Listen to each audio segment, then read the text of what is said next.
So there is the inside of an AE111 pre-facelift Trueno. There's the ECU underneath there, which we need to get to, with some also plugs that have come off the engine loom. But as you can see, the battery is still connected, so just in the issue of safety, I will now go and disconnect.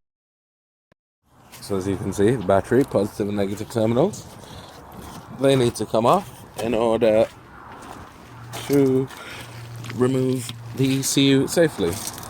The ECU, which is under there.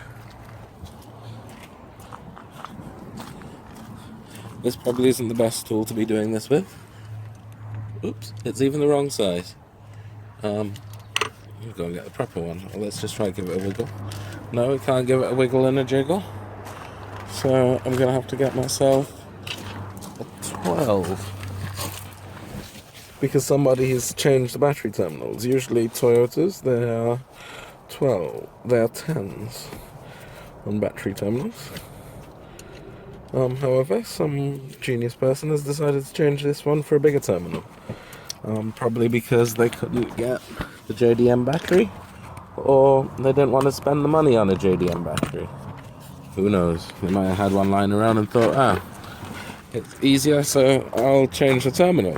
But that in turn has had a knock-on effect. And guess what? It's not a 12 either. Let's go with a 14.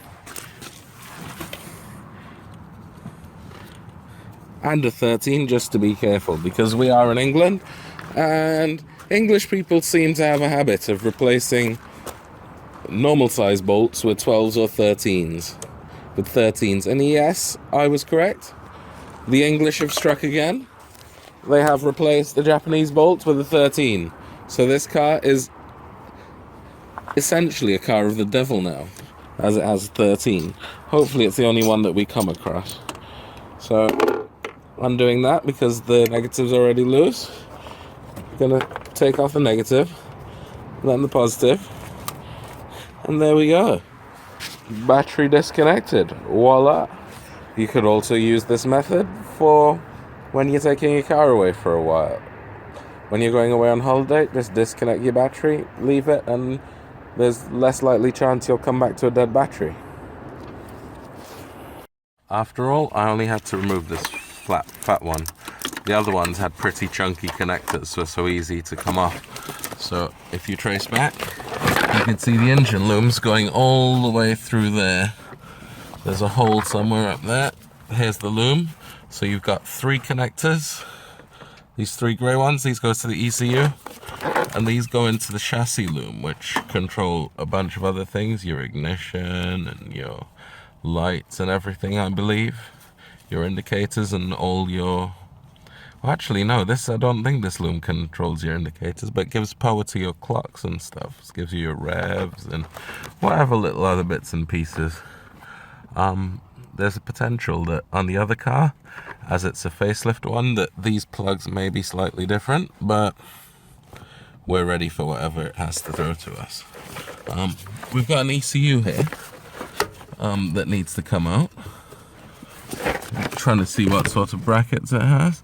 You can see 2 screws there, and there are possibly 2 other screws on the other side. Can we get a screwdriver in there? Let's try. Are we going to leave this for James?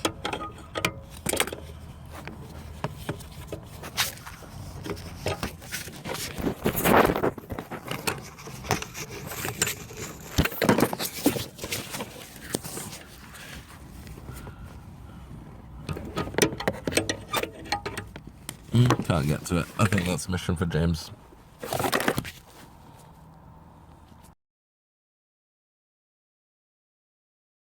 So now we need to pull the engine loom through. If you can look on the car that it's going into, there's the hole that it comes through. So we'll look onto the donor car, and on the donor car, there is the said hole. There's the loom with a big rubber grommet on it. It's behind these pipes, which I should take off, but we'll take them off afterwards. Try and get the grommet out. a bit of pressure on the inside of it. And that should be able to pull through quite easily. So that grommet is out. There is hole. So this is the engine harness, which we are pulling through, or attempting to.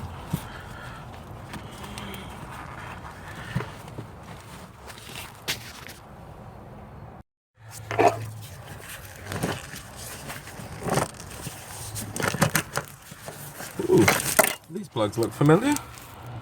Here are all the plugs that came through that we just disconnected. Alright, so one of the first things we said we had to do was actually change these gear select cables just there. We'll start off by taking a 10mm and just undo these two 10mm bolts here.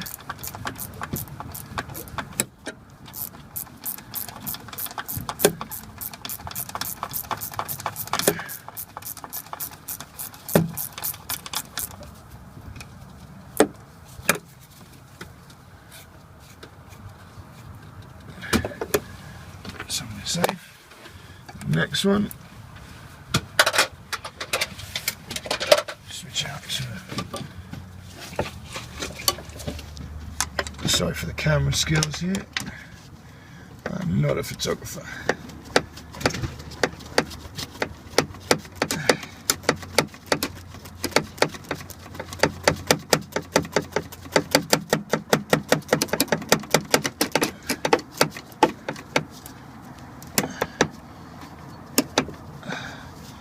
Of course. This one has an amplifier behind the dashboard.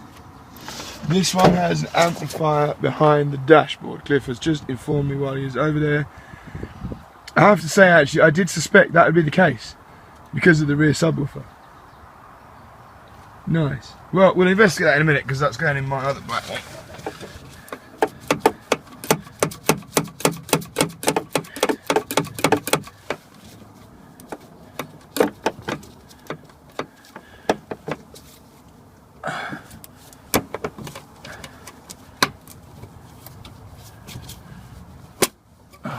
Go.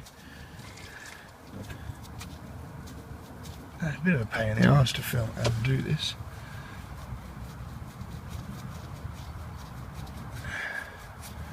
But that is now out. So hopefully now this plate will be loose. We'll pop it from the inside probably. If I remember from last time. So now, go inside the car.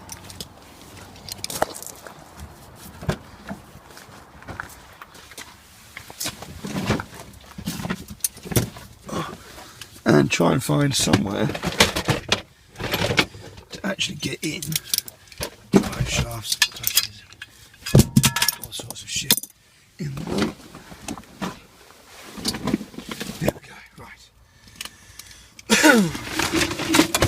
Now,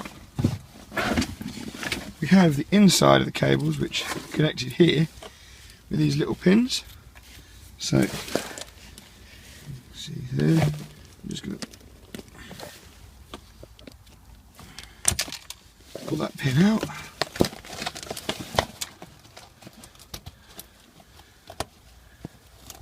And you'll see that there was a little washer which just sat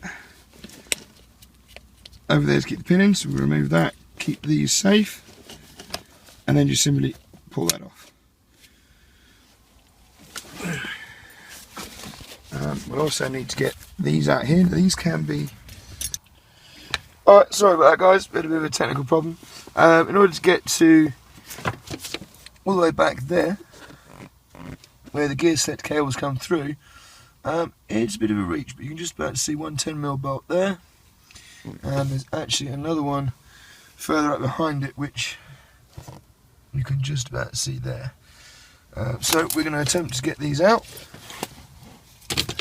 Again, Apologies for my camera skills.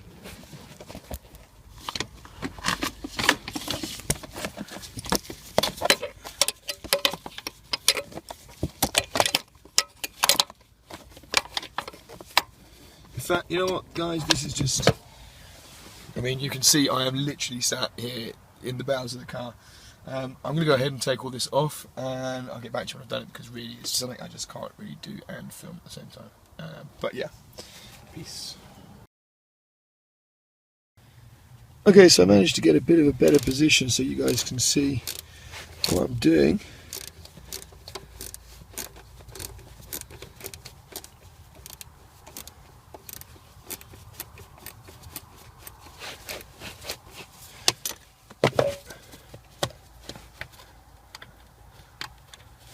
So there's one. We just have to get the other side out now. That plate then comes up and basically releases the gear select cables. So now we just have to get, you can see that bolt just there, and I'll back to you in a second.